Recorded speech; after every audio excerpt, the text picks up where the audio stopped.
I'll try and make this speech very brief because I know everybody must be tired by now. In any case, Excellencies, dear guests, all protocol observed, I would like to say that I'm very honored to be invited to this launch of the Red Card campaign against violence against women today. I would like to thank Jibril for inviting me and for bringing IPPF into this very important campaign. Why should I be here today? Because I'm a woman, because I'm a woman of African descent, because I'm an African woman, and because my ascendants, and therefore myself, are survivors of a history of violence against women, of a history of abuse, of a history of human trafficking, of a history of deportation, of rape, of forced labor, of extrajudicial killings. My ancestors and myself, and all the women of African descent, are survivors of violence against women.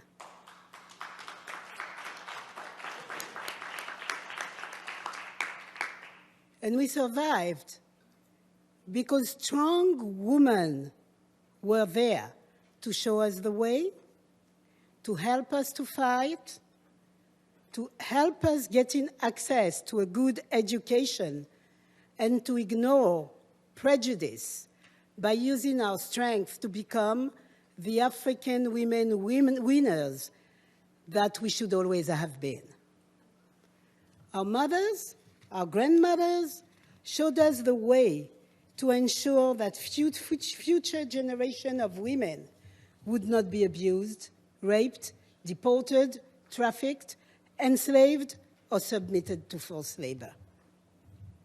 Because of what our ancestors went through, and because we do not want our grandchildren to go through these horrors, ever, it is our duty, it is my duty, to act to end gender-based and sexually violence-based against women and girls. I would just like to recall a few numbers.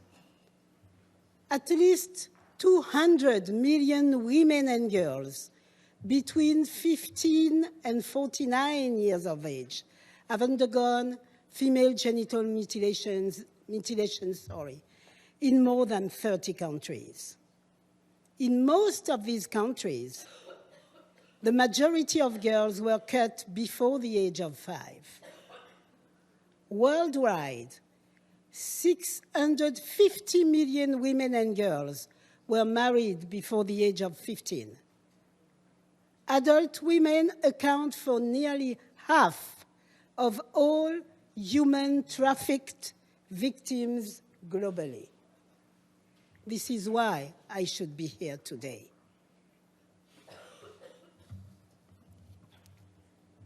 A few more numbers. All African countries prohibit at least one type of gender-based violence, but most countries lack a comprehensive legal framework and response to all forms of violence against women. 3 in 10 African countries have no legal provision against domestic violence, and 3 in 5 African countries do not criminalize marital rape. I think that the Red Card campaign can help to change this. In half of the 54 African countries, more than 1 in 3 girls are married under the age of 18. So, you know, the list goes on, and it's the end of the day. I wouldn't want to give you a long list, but the list goes on. And I think the Red Card campaign can really help to change this. And this is why we must engage. This is why the International Planned Parenthood Federation that is fighting to protect the rights of women and girls, is committed to this campaign against violence and discrimination against women and girls. IPPF, through its core values of inclusion and diversity, is committed to the achievement of gender equality, which is embedded in sexual and reproductive health and rights. Gender equality is an integral part of the Federation's policies, systems, programs, and structures, and is reflected in both IPPF global indicators and in the member association accreditation system. IPPF has 42 member associations in Africa, and we will make sure that they join this campaign. Just last week, I was launching a campaign against the violence against women and girls in Cape Town, South Africa, with a youth group called Siakwazi. With this campaign, with this red card, we can eradicate violence against women and girls through soccer, particularly through the World Cup, one of the most important communication and media sports events worldwide. We can make a difference and get the youth of the world to join to ensure that we put an end to violence against women. Although, and it's been said by many of you here, sports have been traditionally gender biased.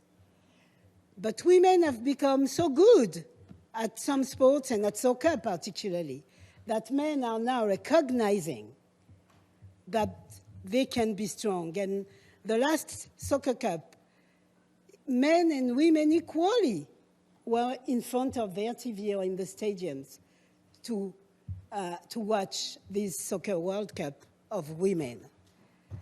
So I think through sport, despite the discrimination that is still going on in salaries and in many other ways, we can end violence against women. This campaign is a call for equity and justice. It's a call for the end of discrimination. It's a call for the end of gender-based violence. And as our fellow African Americans were saying during the civil rights movement, with this red card, we shall overcome. And we will be free at last. Thank you.